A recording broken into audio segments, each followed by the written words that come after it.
So hey guys, welcome back to another breakdown video. और आज के इस ब्रेकडाउन वीडियो में भाई तुम्हें बहुत ज्यादा मजा आने वाला है। एंड गाइस, आई नो कि तुम लोग भी भाई मेरी तरह ही बहुत ज्यादा एक्साइटेड हो गए, क्योंकि आज का एपिसोड इतना ज्यादा स्पेशली होने वाला है। बट गाइस, शायद आज का ये जो ब्रेकडाउन वीडियो है ना, तुम्हें थोड़ा लेट देखने को मिले। बिकॉज गाइस, जब मैं ये वीडियो शूट कर रही थी ना, और मैं जो बोल रही थी, लिटरली मेरा माइक ऑफ था। और ये चीज मुझे बाद में जाके रियलाइज हुआ। तो यार, डबल मेहनत करनी पड़ रही है, बट कोशिश करेंगे कि यार जल्द से जल्द 9-10 बजे के करीब तुम्हारे पास ये वीडियो डिलीवर हो जाए। लेकिन अगर उससे पहले आ जाती है ना, तो भाई हमारे एडिटर ने फिर तो कमाल ही कर दिया होगा। तो भाई अगर तुम्हें ये वीडियो जल्दी दिख रही है तो यार थैंक्स टू आवर एडिटर, भाई बहुत ज्यादा मेहनत करती है। तो चलो फिर वीडियो को शुरू करते हैं। अब गाइस, वीडियो को स्टार्ट करने से पहले मैं पहले ही तुम्हें बता दूं कि प्रीवियस ब्रेकडाउन वीडियो को जरूर से चेकआउट कर लेना, बिकॉज़ मैं रिकैप नहीं देने वाली। बिकॉज़ हमें ऑलरेडी पता है कि यहाँ पे जो सीनियर मेंग त्यानसन यानी कि ग्रैंड एल्डर जो है ना, उन्होंने शी-हो को बचाने के लिए हर एक चीज किया, लेकिन फिर भी वो शी-हो को वापस नहीं ला पाए। लेकिन यहाँ पर जो फॉरेन रियलम का एक सुप्रीम बीइंग था ना, जिसका नाम चीपू था, उसे वो अपने पास एज अ हॉस्टेज के तौर पर रख लेता है, उसकी सोल को रख लेता है। और यहाँ मैं तो कह रही हूँ कि यार अच्छा ही हुआ कि शी-हो को ये लोग लेके चले गए, तभी तो आज का जो तांडव हम देखने वाले हैं ना ग्रैंड एल्डर का, वो देखने को मिलेगा। अगर शी-हो वापस आ जाता तो फिर जिन क्लैन की ये जो एंशिएंट एंसेस्टर है ना, ये बुढ़िया जिसने की शी-हो को मौत के मुंह में धकेल दिया था, इससे बदला कैसे ले पाते? भाई तुम्हारा सेटिस्फेक्शन लेवल बिल्कुल ऐसे पीक तक ना पहुंचना, तब तुम कहना। तो चलो फिर वीडियो को शुरू करते हैं। सो गाइस, वीडियो के स्टार्टिंग में एक्जैक्टली उसी मोमेंट्स होती है जहाँ पे लास्ट वाला ब्रेकडाउन वीडियो एंड किया था, जहाँ पे हमने देखा था कि ग्रैंड एल्डर अपने सारे के सारे लोगों के साथ, इंक्लूडिंग शी-हो यानी कि हुआंग के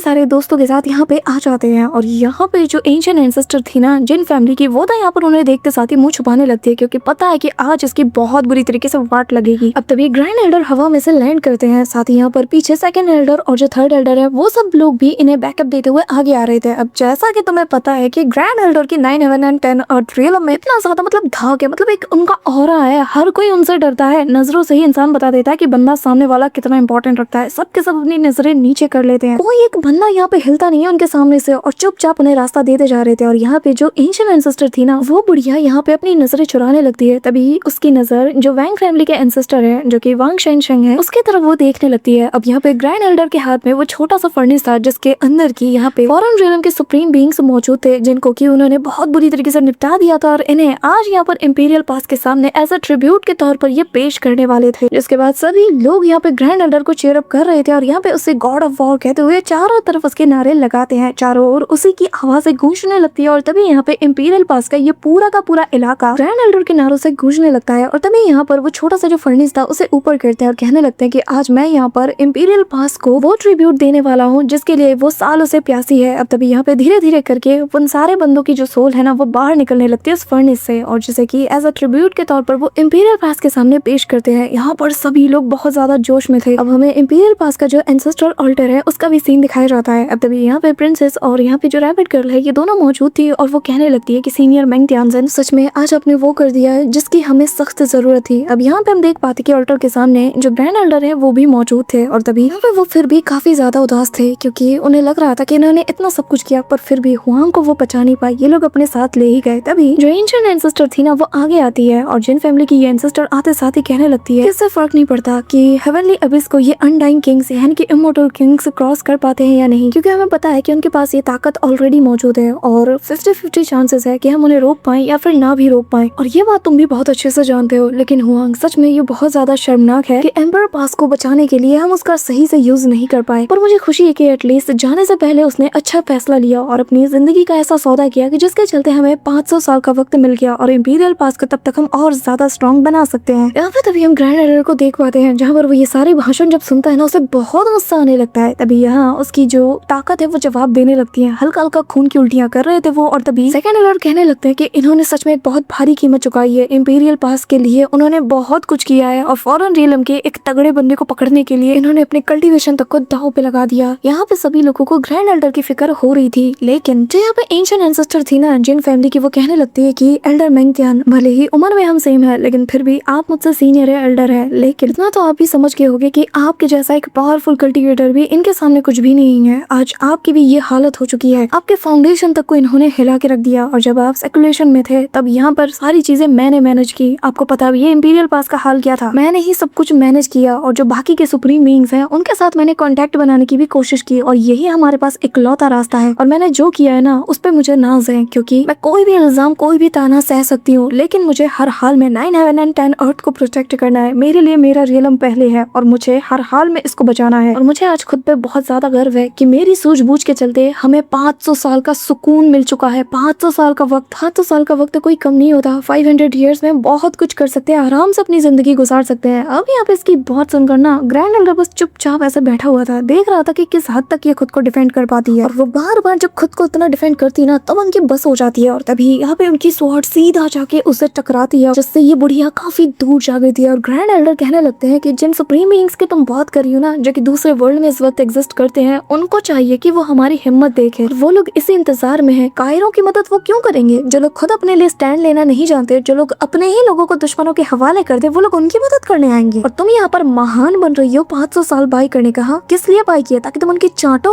उनकी चापलूसी करो। और ये 500 ईयर्स बस हम उन्हें मनाने पे गुजार रहे हैं। तुमने उन्हें मनाने के लिए हुआंग को दाव में लगा दिया। 9 हेवन एंड 10 अर्थ अगर आज तक सर्वाइव करता हुआ आ रहा है तो वो इसलिए क्योंकि हमसे पहले जो सीनियर्स रहे हैं उन्होंने अपनी आखिरी सांस तक फाइट किया। उन्होंने कभी हार नहीं मानी, हर जगह हर मुकाम पर अपनी हिम्मत से दुश्मनों का डट के सामना किया है। उन्होंने किसी की चाटुकारी करने के लिए वक्त नहीं मांगा। और जब तक हमारा 9 हेवन एंड 10 अर्थ अपने लिए स्टैंड नहीं लेगा, अपने लिए खड़ा नहीं होगा, वो लोग कभी भी हमें रेस्क्यू करने नहीं आने वाले। ये कहते हुए वो उसके ऊपर एक और तगड़ा वाला हमला करता है। लेकिन तभी ये जो एंशिएंट एंसेस्टर थी जिन क्लैन की, वो यहाँ पर अपनी जायंट सी बॉडी को समन करती है, जिसे कि रिफॉर्जिंग द गोल्डन बॉडी कहा जाता है। तभी यहाँ पे उसकी भी सटक जाती है और वो कहने लगते हैं कि तुम्हारे ये सो कॉल्ड मोरल्स ना, ये सब सुनने में ही अच्छे लगते हैं, लेकिन हकीकत में ये पूरी तरीके से खोखले हैं। तुम यहाँ पर जिन क्लैन और उसके क्रेडिट को डिनाई कर रहे हो। हाँ, तुम्हें यहाँ पर सुप्रीम बनाया किसने, जो तुम यहाँ पर दादागिरी दिखा रहे हो? जिसमें ग्रैंड एल्डर की ना सटक जाती है। वो अब यहाँ पर मतलब बिल्कुल तू मैं पे उतर आते हैं और कहने लगते हैं कि तुम होते कौन हो? आखिर तुमने और तुम्हारे क्लैन ने किया क्या है जो तुम यहाँ पर मुझसे सवाल कर रही हो कि आखिर मुझे ये हक किसने दिया कि मैं यहाँ पे दादागिरी दिखाऊं? तुम एक नंबर की बेशरम हो, तुम्हें शर्म आनी चाहिए। तुम लोगों ने किया कुछ नहीं है, लेकिन फिर भी सारा क्रेडिट तुम्हें चाहिए। किस बात का क्रेडिट? हाँ, उखाड़ा तुमने कुछ भी नहीं है, लेकिन सिचुएशन को कैसे वर्स बनाया जाए उसके लिए तुमने कूट के अपना कंट्रीब्यूशन दिया है। और यहाँ पर बेशर्मी के साथ मेरे सामने जुबान चला रही हो। ये कहते हुए वो अपनी तलवार को ना जमीन पे गाड़ देते हैं। उसकी ऑरा इतनी टेरिफाइंग रिलीज होती है कि यहाँ पर उनके गुस्से को साफ वो जैसे दर्शा रही थी। और तभी वो कहने लगते हैं कि तुमने शर्मी की सारी इंतहा पार कर दिया है। तुमने उस हीरो को बिट्रे किया है, उसे दुश्मनों के हवाले कर दिया, जिसने की अपनी विल, सोल, अपने जिस्म, सब कुछ हमारे 9 हेवन एंड 10 अर्थ के लिए समर्पित कर दिया। तुमने लाखों लोगों की उम्मीदें तोड़ दी है, सबका सिर आज से शर्म से झुका दिया सिर्फ तुम्हारे इस घटिया फैसले से। ये कहते हुए वो उसके ऊपर तगड़ा वाला स्लैश अटैक करते हैं, जिसके चलते ये काफी दूर जा गिरती है और यहाँ उसके मुंह से खून की उल्टियां भी होने लगती है। तभी यहाँ पर काफी सारे जो स्मॉल स्वॉर्ड्स थे ना, उसके जरिए से वो उसके ऊपर हमला करने चाहते हैं, लेकिन वो अपने आसपास एक शील्ड को बना लेती है। लेकिन यहाँ पर ग्रैंड एल्डर की सटक चुकी थी। वो तो यहाँ पर अपने हाथ को सीधा उसकी तरफ बढ़ाते हैं और एक जायंट सा हैंड का मैनिफेस्टेशन उसे ग्रैब करने के लिए बढ़ता है, जो देखते साथ ही वो अपने थर्ड आई को टच करती है और कहने लगती है कि मैंग त्यानजिन, लगता है कि तुम पागल हो चुके हो। तुम यहाँ पर गद्दारी कर रहे हो, अपने ही लोगों को मार रहे हो। और तभी वो पर्पल गोल्ड मेस नाम की एक टेक्निक को रिलीज करती है, जिसके जरिए से इनका जो एंसेस्ट्रल वेपन है वो सीधा जाकर उस हाथ से टकराता है। और यहाँ पर धीरे धीरे वो हाथ भी गायब हो चुका था। लेकिन तभी यहाँ पर इम्प्रेशबल स्क्रिप्चर को ग्रैंड एल्डर एक्टिवेट कर देते हैं और इसकी एक स्किल जिसे कि यूनिटी सील कहा जाता है, उसका वो यूज करते हैं, जिसके जरिए से उसका वेपन तो यहाँ से गायब हो चुका था। और यहाँ पर इम्प्रेशबल स्क्रिप्चर और उसका जो यूनिटी सील स्किल है, उसके जरिए से वो उसकी सारी पावर्स को लॉक कर देते हैं। यहाँ पे ये दर्द के मारे कर्रा रही थी और अगले ही पल अपने सक्शन फोर्स से वो सीधा उसे अपनी तरफ खींचते और उसकी गर्दन को ना ऐसे हाथ से दबोच लेते हैं। उसके बाद ग्रैंड एल्डर घुमा के ऐसे थप्पड़ मारते हैं ना इसके गाल पे कि सुजा के रख देते हैं। और ये थप्पड़ इसको बहुत पहले पड़ना चाहिए था। यहाँ पे एंशिएंट एंसेस्टर को जैसे ये थप्पड़ पड़ता है, भाई इसका जबड़ा हिल चुका था। ये काफी दूर जाके खड़ी हो जाती है और अपना गाल पकड़ते हुए कहती है कि तुम्हारी इतनी हिम्मत कि तुम मुझे यहाँ सबके सामने इंसल्ट करो। और ग्रैंड एल्डर दोबारा आते हैं और आते साथ ही ना 2 थप्पड़ और जड़ते हैं इसके मुंह पे, लेफ्ट राइट बिल्कुल सुझा के रख देते हैं और हर थप्पड़ के ऊपर कहने लगते हैं कि तुम यहाँ मुझसे बकवास कर रही हो। हुआंग अपने आप में सिर्फ इकलौता ऐसा पर्सन था मेरे बाद जिसने की body as a seed method का यूज किया और उसमें वो कामयाब भी हुआ। पूरी दुनिया में वो कल्टीवेशन टेक्निक्स तुम्हें नहीं मिलेंगे जो सिर्फ उसके पास मौजूद है और जिसका सामना कोई भी नहीं कर सकता। लेकिन तुमने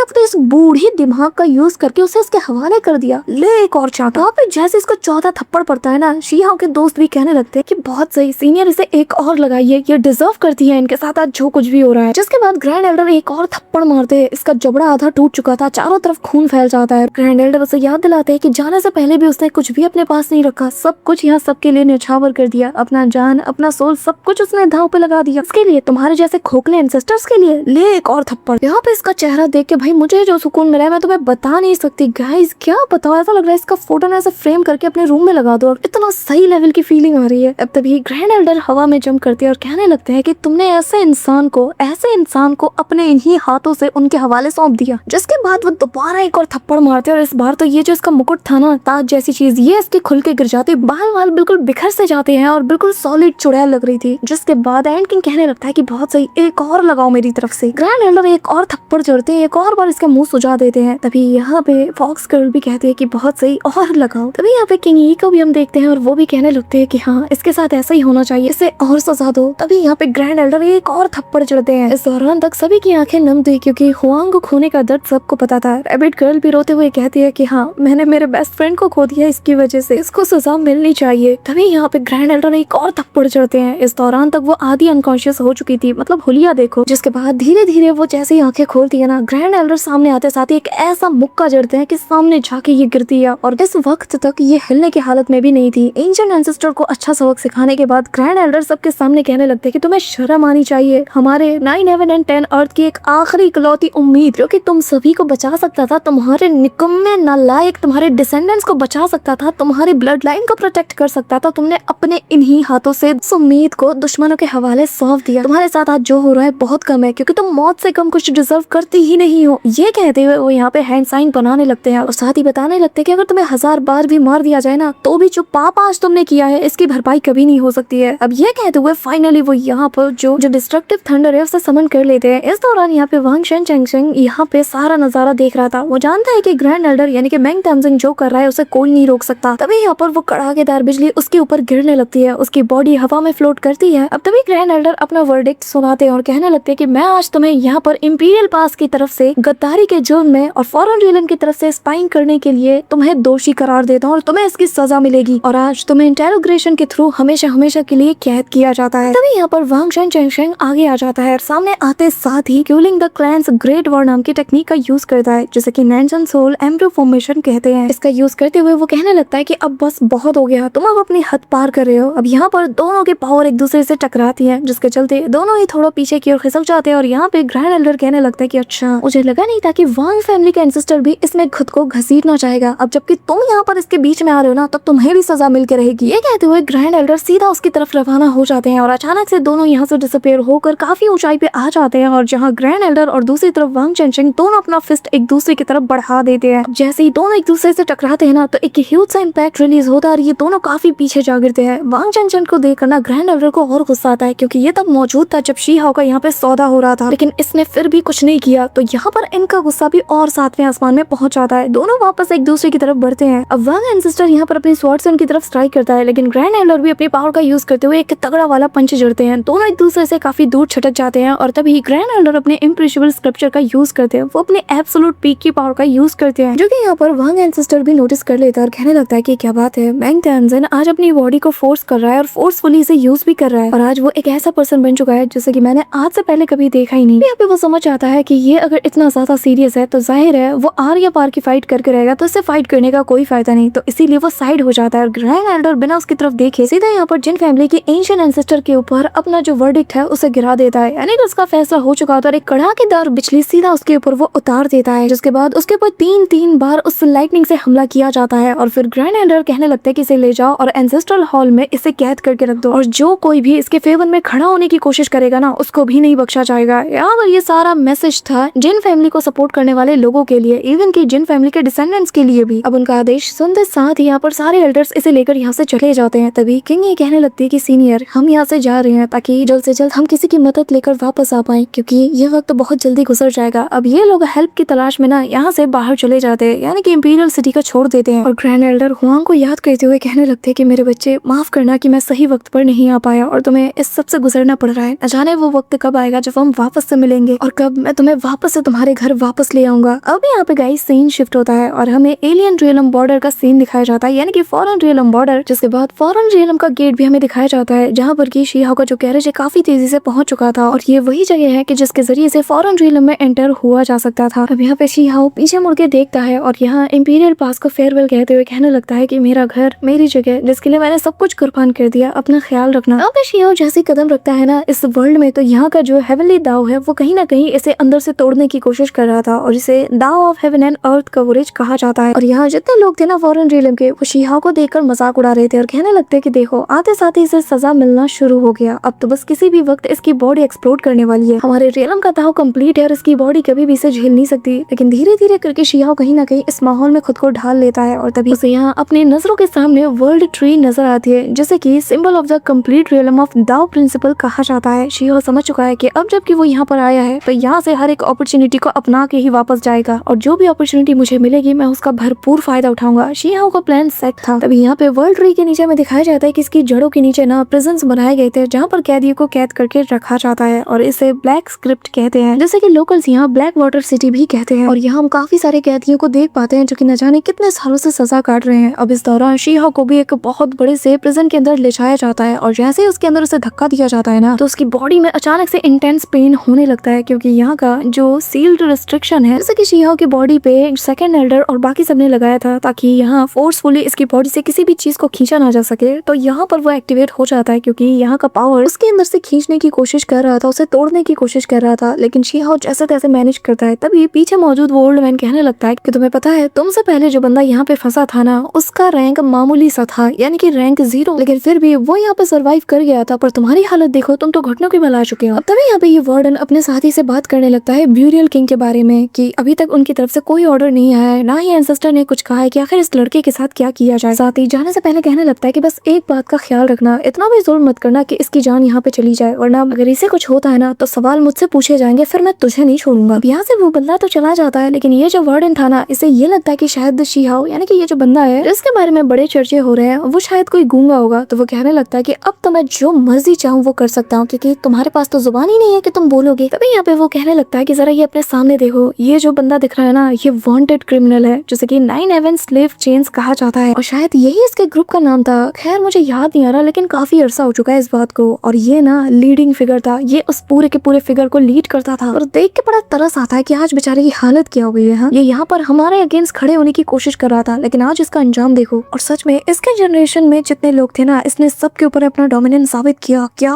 बोलबाला था और क्या जुबान थी इसकी, लेकिन हमारे हायर अप्स को ये बिल्कुल भी पसंद नहीं आया, जिसके बाद इसको यहाँ पे फेंक दिया गया और तब से लेकर बस वो यहाँ पे सड़ रहा है। और इसके पीछे काफी सारे लोग भी थे, इसने एस्केप करने की कोशिश भी की थी लेकिन फिर भी पकड़ा गया और हमने बहुत कोशिश की इसके मुंह खोलने की, लेकिन इसने फिर भी मुंह नहीं खोला। और आज देखो इसकी क्या हालत हो चुकी है। यहाँ पे हमें दिखाया जाता है कि बेचारे के ऊपर कितना ज्यादा टॉर्चर हुआ था। यहाँ पे इस वार्डन ने इसके मुंह खोलने की कोशिश की लेकिन उसने एक लफ्ज नहीं बोला, तो उसने यहाँ पर इसे मरने के लिए छोड़ दिया। और यहाँ पर इस जो दाओ ट्री के जो टेंटिकल्स थे ना यहाँ पर वो उन्हें कमांड देता है जो कि सीधा इसके पीठ के जरिए से इसके बॉडी के अंदर एंटर हो जाती है और इसकी बॉडी का हर एक चीज को वो एज अ नरिशमेंट के तौर पे यूज करना शुरू कर देती है, जिसके चलते धीरे धीरे आज उसकी ये हालत हो चुकी है। तभी ये वार्डन शिहाओ को भी सेम सजा देता है और यहाँ पर काफी सारी वेन्स आती है शिहाओ को जकड़ने के लिए, जिन्हें की ब्लैक वाटर ड्यू ड्रॉप कहा जाता है। और इनके अंदर जो डिस्ट्रक्टिव पावर है ना वो इतनी ज्यादा खतरनाक है कि इवन की जो डिवाइन लाइट है वो तक इसे रिपेल नहीं कर सकती। यहाँ पे तभी शिहाओ के कान नाक मुंह के जरिए से ये चीज उसके अंदर जाने लगती है। वो यहाँ पर अपनी दाव टेक्निक का यूज करने की कोशिश करता है लेकिन उसकी बॉडी उसका तो साथ ही नहीं देती और अचानक से वो अनकॉन्शियस हो जाता है। और नेक्स्ट डे जब उसे होश आता है तो यहाँ पर वो उसी बंदे की ओर देखने लगता है जो कि इसके पास वाली सेल में मौजूद था, जिसकी बॉडी लटक रही थी। और वो कहने लगता है कि ये वो इंसान है जिसने की अपने वक्त में इंटायर फॉरेन रियलम के उस वक्त के जनरेशन के ऊपर अपना डोमिनेंस साबित किया। अब यहाँ पे वापस से ये जो वाइन्स थी इसकी बॉडी में जाने लगती है, लेकिन तभी एक गोल्डन लाइट रिलीज होती है जो कि इम्प्रेसिबल गोल्डन बॉडी थी, जैसे कि ट्रू बॉडी रिफोर्ज भी कहा जाता है, जो कि यहाँ उसकी बॉडी को नरिश करने लगती है। अब यहाँ पे शिहाओ अपनी बॉडी को हेवन एंड अर्थ की ग्रेट डाउ के साथ लिंक करता है, जिसके चलते ग्रेट डाउ रिक्रूट नाम का जो फिनोमिना है वो देखने को मिलता है, जिसके चलते शिहाओ धीरे धीरे अपने दाव को कंप्लीट कर रहा था। अब यहाँ पे शिहाओ समझ आता है कि उसकी जो प्रीशियस टेक्निक्स है ना वो डायरेक्टली यहाँ पर रेजोनेट कर सकती है यहाँ के दाव के साथ। यहाँ पे शिहाओ इतनी तेजी से कॉम्प्रिहेंड कर रहा था कि उसे यकीन नहीं हो रहा था क्योंकि इसकी स्पीड बहुत ज्यादा थी। शिहाओ कहने लगता है कि क्या ये कोई सजा है या फिर मेरा अब तक का सबसे बड़ा फॉर्चून। यहाँ पे 9 हेवन एंड 10 अर्थ में ना उसकी बॉडी ऑलरेडी अपनी लिमिट तक पहुंच चुकी थी, लेकिन यहाँ इस वर्ल्ड का जो ग्रेट दाव है वो उसकी बॉडी को और नई ऊंचाइयों तक ले जा रहा था। यहाँ पर धीरे धीरे उसकी बॉडी टेम्पर हो रही थी यहाँ इस वर्ल्ड के ग्रेट दाव के जरिए से। और ऐसे ही 2 दिन और बीत जाते हैं और यहाँ के जो कंप्लीट दाव है इसके जरिए से शिहाओ अपनी बॉडी को लगातार टेम्पर करता रहता है और ये पहले से हर बीतते सेकंड के साथ ना और ज्यादा स्ट्रॉन्ग बन चुका था। यहाँ पे इतना ज्यादा टेम्पर करने की वजह से उसकी बॉडी ट्रांसफॉर्म हो रही थी और लगातार ट्रांसफॉर्म होने के चलते सुप्रीम बीइंग ब्लड भी ना काफी बार रिफोर्ज हो चुका है। यहाँ पे शिहाओ उसे काफी बार रिफाइन भी कर चुका है। इसके चलते जो 9 हेवन एंड 10 अर्थ के जो इनकम्प्लीट लॉस थे ना अब उसे बाइंड करके नहीं रोक सकते। मतलब कि गाइस ये समझ लो शिहाओ जैसे पहले स्ट्रॉन्ग था ना वो भी एक ऐसे वर्ल्ड के दाव के जरिए से जो कि इनकम्प्लीट था, तो अब अंदाजा लगा लो जब उसे कंप्लीट दाव की पावर मिल जाएगी और वो भी ऐसे वर्ल्ड में जिसकी कोई कमी नहीं, तो शिहाओ कितना ज्यादा स्ट्रॉन्ग बनेगा। और तभी शिहाओ की आंखें भी चमक उठती है और वो कहने लगता है कि अगर फाइनली मैं किसी दिन इस वर्ल्ड के दाव को अपना बना पाया तो फिर मुझे फॉरेन रीलम के ऊपर डोमिनेट करने से कोई भी नहीं रोक सकता। अब यहाँ पर छठे दिन तक शीहाओ का खुद की बॉडी के ऊपर काफी हद तक कंट्रोल हासिल हो चुका था और अब वो कहने लगता है कि मुझे बॉडी टेम्परिंग के अलावा मेरी प्रीमोर्टल स्पिरिट को भी टेम्पर करना होगा और अब वो इस काम में लग जाता है। और अगर एक बार प्रीमोर्टल स्पिरिट अच्छे से टेम्पर हो गई तो फिर वो यहाँ की जो पावर है उससे रेजिस्ट कर पाएगा। अब तभी यहाँ पे शीहाओ इस काम में लग जाता है और यहाँ पे वार्डन की नजर जैसे इस पे पड़ती है ना तो वो उसके पास आकर कहता है कि अच्छा तो ये लड़का हमारे इस ब्लैक वाटर हेवनली प्रिजन को ऐसा कल्टीवेशन ग्राउंड की तरह यूज कर रहा। लगता है कि तुझे मरने की बहुत ज्यादा चुल मची है, रुक मैं तेरी मरने की इच्छा को पूरी करता हूँ। ये कहते हुए वो यहाँ पर काफी सारा ब्लैक वाटर उसके अंदर डाल देता है। लेकिन यहाँ पे जैसे वो उसके ऊपर हमला करने जाता है ना शीहाओ इसे पूरी तरीके से रिपेल करते हुए इसकी गर्दन को अपने हाथ से पकड़ लेता है और कहता है कि यहाँ पर वो तुम हो जिसे कि मरने की चुल मची है। अब यहाँ पे वो उसकी गर्दन को बहुत टाइटली पकड़ लेता है। तभी ये बंदा बॉडी सील नाम की टेक्निक का यूज करता है जिसके चलते शीहाओ की बॉडी को ये जो वाइन्स थी ना काफी तेजी से जकड़ लेती है और वो कमजोर हो जाता है। और जैसे ये वार्डन छूटता है ना ये डिसाइड करता है कि इसे अब यहाँ पे जिंदा रखना सेफ नहीं है। इसके बाद वो उससे कहने लगता है कि चिंता मत करो, आज जो तुमने हरकत की है ना इसे मैं हायर अप्स को तो जरूर बताऊंगा और मैं मेक श्योर करूंगा कि तुम्हें जल्द से जल्द मौत की सजा मिले। ये कहते हुए वो यहाँ से चला जाता है और शीहाओ उसे पूरी किलिंग इंटेंट के साथ उसे देख रहा था और मन में बस इतना कहता है कि एक बार मैं अपने मकसद में कामयाब हो जाऊं फिर तुझे क्या तेरे हायर अप्स को भी देख लूंगा। और गाइस इसी कमाल के सीन के साथ हमारा आज का ये ब्रेकडाउन वीडियो यहीं पे एंड होता है। और हाँ 8 अगस्त को परफेक्ट वर्ल्ड की लेटेस्ट मूवी आने वाली है और जिसके लिए तुम कितना ज्यादा एक्साइटेड हो कमेंट में जरूर बताना। इसका ट्रेलर आ चुका है एंड ट्रस्ट मी मूवी काफी कमाल की होने वाली है। सो गाइस अगर तुम वीडियो को यहाँ तक देख रहे हो मेक श्योर कि तुम वीडियो को लाइक करके चैनल को सब्सक्राइब जरूर कर रहे हो। तो मिलते हो मैं तुमसे नेक्स्ट ब्रेकडाउन वीडियो के साथ, तब तक के लिए बाय।